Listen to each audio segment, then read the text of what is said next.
नमस्कार। मैं हूँ अमित अग्रवाल, एक बार फिर आपके सामने उपस्थित हूँ मैं एक नए टॉपिक पे। तो सबसे पहले मैं अपना इंट्रोडक्शन देता हूँ। मैं अमित अग्रवाल हूँ। मैंने हिस्ट्री पे मेरी बड़ी रुचि है, तो उस पे मैंने कई सारी किताबें लिखी हैं। कई सारी मतलब 4 किताबें। ये सबसे मेरी पहली बुक है स्विफ्ट हॉर्सेस शार्प सोर्ड्स, जो मिडिवल इन्वेजन्स पे है। उसके बाद मेरी सेकंड बुक है नेवर एंडिंग कॉन्फ्लिक्ट। तो जो हमारे सोसाइटी में जो पिछले 1000 साल से कॉन्फ्लिक्ट चल रहा है, तो वो क्यों चल रहा है, कैसे चल रहा है, हम क्या कर रहे हैं, हमसे क्या मिस्टेक हो रही हैं, तो ये उसकी स्टोरीज हैं ये। फिर मैंने थर्ड बुक लिखी है टेम्पल ट्रेजर्स।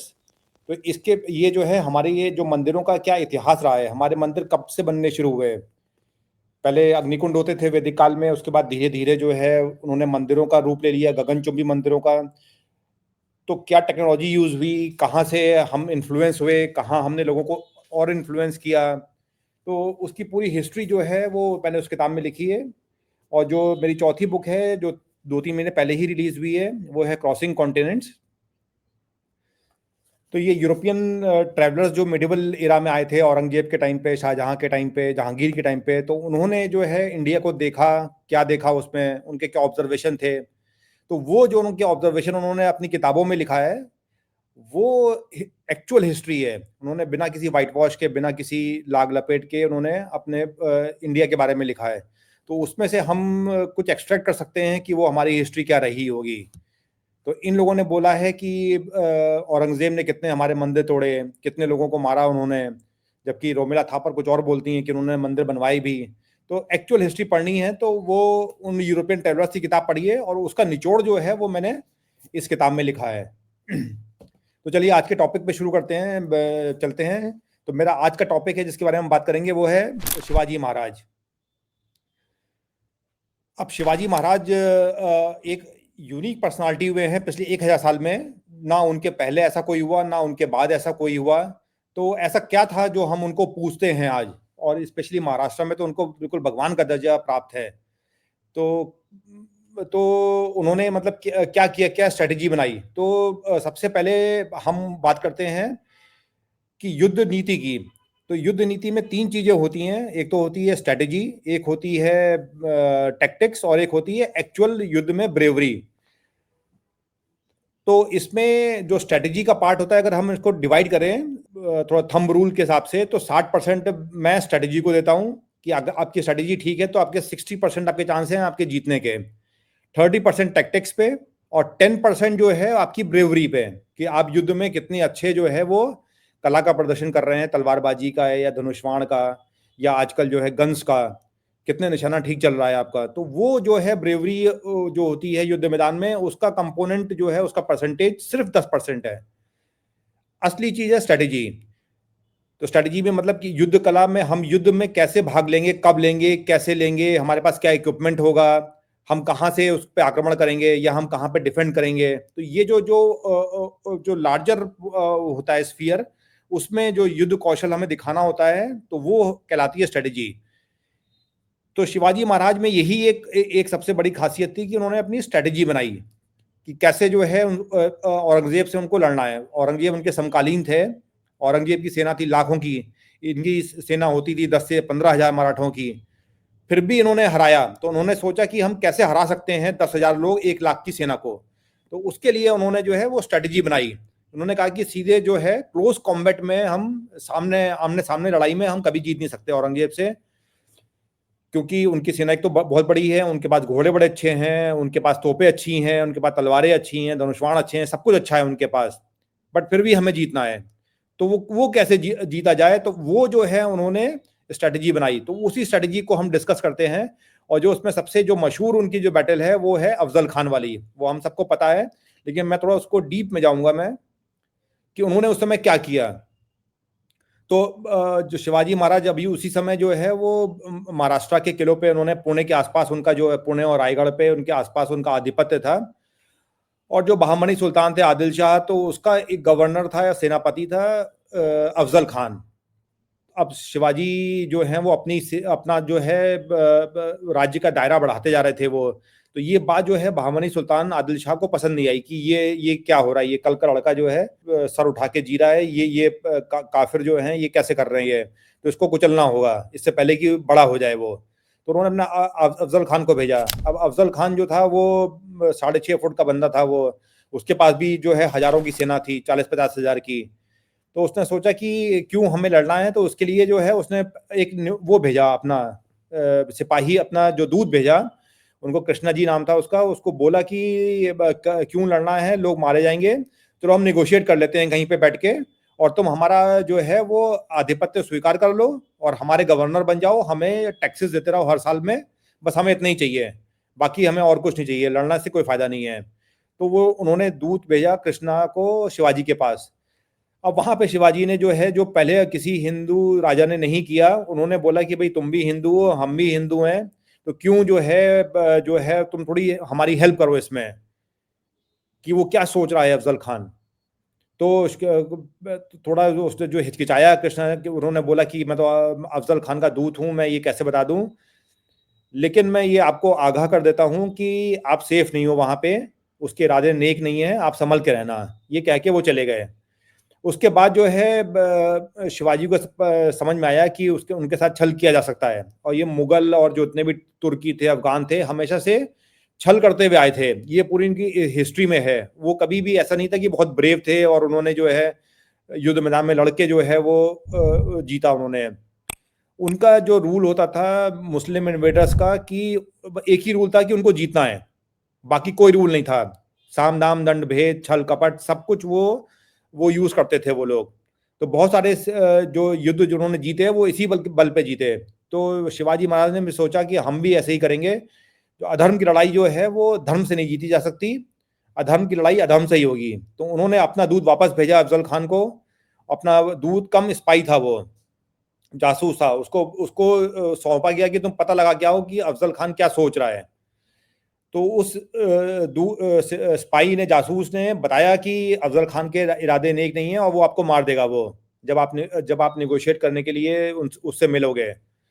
तब अब शिवाजी महाराज ने स्ट्रेटजी बनाई कि दो ही लोग जो हैं दोनों के साथ रहेंगे, जब निगोशिएशन की मीटिंग होगी अफजल खान के साथ 2 लोग रहेंगे और शिवाजी के साथ 2 लोग रहेंगे, और बाकी सातवां बंदा वहां पे कोई नहीं रहेगा। बाकी सेनाएं जो हैं, जो प्रतापगढ़ में होना था, प्रतापगढ़ का जो फोर्ट है वो बिल्कुल टॉप पे है, बाकी नीचे तलहटी में दोनों की सेनाएं जो हैं वहां पे रह गई। वो जब अफजल खान वहां पे आया तो उसने बड़े जो है पहले तो दोनों ने एक दूसरे को गालियां सुनाई कि ये क्या है, ये तुम क्यों जो है हम पे अटैक कर रहे हो, इस टाइप का। और फिर बोला चलो छोड़ो अफजल खान ने ये सब बातें, चलो अब है दोस्ती करते हैं और उसके बाद हम बातचीत करेंगे हम कि क्या क्या टर्म्स एंड कंडीशंस होनी चाहिए। तो जैसे ही शिवाजी महाराज को, वो अब शिवाजी महाराज 5.5 फीट के, वो था 6.5 फीट का, तो जैसे ही उसने गले लगाने की कोशिश करी तो अफजल खान ने अपनी तलवार निकाल ली जो पीछे छुपाई हुई थी उसने। शिवाजी महाराज भी पूरा जिरह बख्तर जो है वो पहन के आए थे, पूरा स्टील का अंदर, लोहे का अंदर था उसमें, कि कहीं पे भी जो अगर वो करता है तो जो है वो जिरह बख्तर उनको बचा लेगा। हाथ में उन्होंने वागनक पहना हुआ था, जो आजकल बड़ा मशहूर है, वो वागनक उन्होंने अपने हाथ में पहना हुआ। तो जैसे ही उन्होंने तलवार निकाली, उस वागनक से उन्होंने अफजल खान के जो है पेट पे मारा और उसकी जो है पूरी आंतें बाहर आ गई, इतना शार्प था वो। तो जैसे ही वो चिल्लाया वो पूरा भगदड़ मच गया। तो जो उसके साथ 2 बंदे थे वो भी जो है वो मारने दौड़े। तो शिवाजी महाराज का जो जवाली करके एक बड़ा विश्वस्त उनका जो सैनिक था, वो उसने जो है उसको, उनका जो अफजल खान का था वो सैयद बंदा था, वो भी बड़ा एक्सपर्ट था तलवारबाजी में। तो दोनों में लड़ाई हुई और सैयद बंदा को भी मार दिया गया। और उसके बाद जो है शिवाजी ने अफजल खान का सर तन से जुदा कर दिया और उसको लाके भवानी माँ के जो नीचे मंदिर था उस पे भेंट किया गया, उनको चढ़ाया गया, उसका खून से भी जो है उनका तिलक किया गया। तो इससे जो है ये पता लगता है कि जो शिवाजी ने जो है वो कोई भी कसर नहीं छोड़ी कि हम जो है शत्रु जिंदा बच जाए। पहले हुआ था कि बहुत सारे थे, जो अटैकर्स आए थे, उन्होंने क्या किया था कि माफी मांग ली और उसके बाद अटैक करके फिर जो है वो हरा दिया हिंदू राजा को। तो उन्होंने ऐसा कुछ नहीं किया, उन्होंने कहा कि इसको इनको खत्म ही करना है। तो इसमें और ये जो जो जीत थी उनकी, इसने इलेक्ट्रीफाई कर दिया पूरे इंडिया को कि हम लोग भी ऐसा कुछ कर सकते हैं। तो बहुत सारे लोग जो है के लिए शिवाजी महाराज रोल मॉडल बन गए। जैसे लक्षित बरफुकन थे असम के लिए, असम में राजस्थान के जो राजा थे, कि हम ऐसे भी जी सकते हैं, जरूरी नहीं है कि हमें जो है युद्ध के मैदान में ही लड़ना है, हम इस तरीके से भी जो है इन लोगों को हरा सकते हैं। तो इसमें शिवाजी ने बहुत सारी इसमें नई चीजें करी थी। उसमें था, एक तो उनके पास जो है शत्रुबोध था कि वो क्या क्या कर सकता है, जरूरी नहीं है कि वो क्या करे, वो क्या कर सकता है ये इंपॉर्टेंट है। तो उन्होंने उसके लिए जासूस भेजा। तो ये जासूस की प्रथा जो थी वो पहले एंशियंट इंडिया में बहुत थी, बट जो मिडिवल इंडिया, जो मध्यकालीन भारत में था, ये जासूसों की परंपरा जो है, ये जासूसी की कला जो थी वो खत्म ही हो गई थी। तो उन्होंने जासूसों से पता लगवाया कि क्या जो है उसके मन में चल रहा है। शिवाजी महाराज ने एक और चीज करी थी कि अपना सक्सेसर जो है, अपना उत्तराधिकारी नियुक्त करके गए थे। इससे पहले हमारे कोई भी राजा ने उत्तराधिकारी नियुक्त नहीं करते थे। अगर वो युद्ध में मर गए तो उसके बाद भगदड़ में जाती थी और पूरी सेना तितर बितर हो जाती थी, चाहे वो जीत ही क्यों ना रहे हो। तो उन्होंने कहा कि अगर कुछ अनहोनी होती है तो अब ये मेरा तो अधिकारी रहेगा, और ये जो है फिर जो है युद्ध का संचालन करेगा, राज्य का संचालन करेगा। तो ये उन्होंने एक बड़ी नई चीज करी उन्होंने। और कोई भी उन्होंने जो है दया दया भाव नहीं दिखाया कि हम इसको चलो छोड़ देते हैं, वो माफी मांग रहा है या वो गिर गया है, इंजर्ड है। जो धर्म युद्ध की जो हमारी परिपाटियां होती थी उसमें उन्होंने कुछ नहीं किया। उसमें उसमें उन्होंने बोला कि इसको मारना ही है, तो कोई कोई दया नहीं। No quarters were given, no quarters were taken. तो इससे जो है वो जो है अचानक जो है वो रोमांच पैदा हो गया पूरे भारतवर्ष में। और फिर यही लड़ाई नहीं थी अफजल खान की, उसके बाद शाइस्ता खान के साथ भी ऐसे ही किया उन्होंने कि छल कपट की जो है हम लड़ाई करेंगे। वो पुणे जो है उस समय एक एक टाइम पे हार गए थे शिवाजी। तो पुणे जो है वो हार गए थे, और उन्होंने फिर औरंगजेब ने शाइस्ता खान को गवर्नर बना के पुणे के महल में डाल दिया, महल में रहने लगा वो। तो अब शिवाजी को वो किला वापस चाहिए था। तो उन्होंने, आपको सबको स्टोरी पता ही है कि बारातियों का भेष भर के वो वहां पे गए और अटैक किया। 400 लोग थे, और जबकि वो वहां पे मुगल सेना जो थी कम से कम नहीं तो 5-6 हजार की थी। तो रात के अंधेरे में, जबकि धर्म युद्ध में रात सूर्यास्त के बाद लड़ना मना होता है, बट उन्होंने रात के अंधेरे में 12-1 बजे बाराती के रूप में गए, वहां पे अटैक किया। उसकी भगदड़ में उसकी 3 उंगलियां कट गई शाइस्ता खान की। उसका एक बेटा था वो मर गया, बहुत सारी रानियां जो मारी गई, उसके हजारों सैनिक मारे गए। और इतना जो है वो औरंगजेब दुखी हुआ कि शाइस्ता खान को जो है ट्रांसफर कर दिया बंगाल में, और उससे मिलने से भी मना कर दिया कि तुम बहुत कायर हो, तुम्हें कुछ पता नहीं है, स्ट्रेटेजी नहीं है तुम्हारे पास। तो ये थी दूसरी दूसरी विजय, जिसने जो है शिवाजी को एक अलग जो है वो स्तर पे पहुंचा दिया। और तीसरी एक लड़ाई थी बहादुरगढ़ पे। तो बहादुरगढ़ में शिवाजी महाराज को पता लगा कि अरबी घोड़े आए हुए हैं वहां पे, जो बहुत अच्छे होते थे। इंडिया में हमेशा घोड़ों की कमी रही है, अच्छे घोड़ों की। तो उन्होंने कहा कि इतने अच्छे घोड़े आए हैं, ये घोड़े मुझे चाहिए। अब वहां पे 10,000 की मुगल सेना थी, महाराष्ट्र में ही है बहादुरगढ़। तो उन्होंने कहा कि हम दो दो स्ट्रेटेजी बनाई कि हम 2 टुकड़ियां बनाते हैं, एक 2,000 मराठा सैनिकों की और दूसरी 7,000 सैनिकों की। उन्होंने बोला कि तो वो 2,000 सैनिक उनको जो है वो ललचाएंगे, थोड़ा सा अटैक करेंगे, और जब मुगल सेना उनको उनको अटैक करने दौड़ेगी किले से बाहर, तो उनको लड़ना नहीं है, उनको रिट्रीट करना है, उनको उस 2,000 की टुकड़ी को, और उनको दूर ले जाना है, ताकि वो किले में जो घोड़े जो हैं वो अकेले रह जाएं। फिर जब वो दूर चले गए तो वो 7,000 के जो सैनिक थे उन्होंने अटैक करके वो सारे सारे घोड़े लूट लिए, और जितना भी इक्विपमेंट था उनका, मिलिट्री इक्विपमेंट था, तलवारें थी, तोपें थी, और जो भी खजाना था वो सब लूट लिया। तो ये कहने का मतलब ये है कि जो अगर आपका दुश्मन आपसे ज्यादा मजबूत है तो आपको इस गुरिल्ला वारफेयर का या छल कपट का सहारा लेना पड़ेगा, अगर आपको जिंदा रहना है, आपको अपना साम्राज्य बनाना है, आपको अपनी प्रजा सुरक्षित रखनी है। तो धर्म युद्ध जो है वो इन सब चीजों में इनफेक्टिव होता है, आप हमेशा हारते ही रहेंगे। जैसे कि 1,000 साल से हुआ, मोहम्मद बिन कासिम के साथ हुआ, महमूद गजनवी के साथ हुआ, मोहम्मद गौरी के साथ हुआ।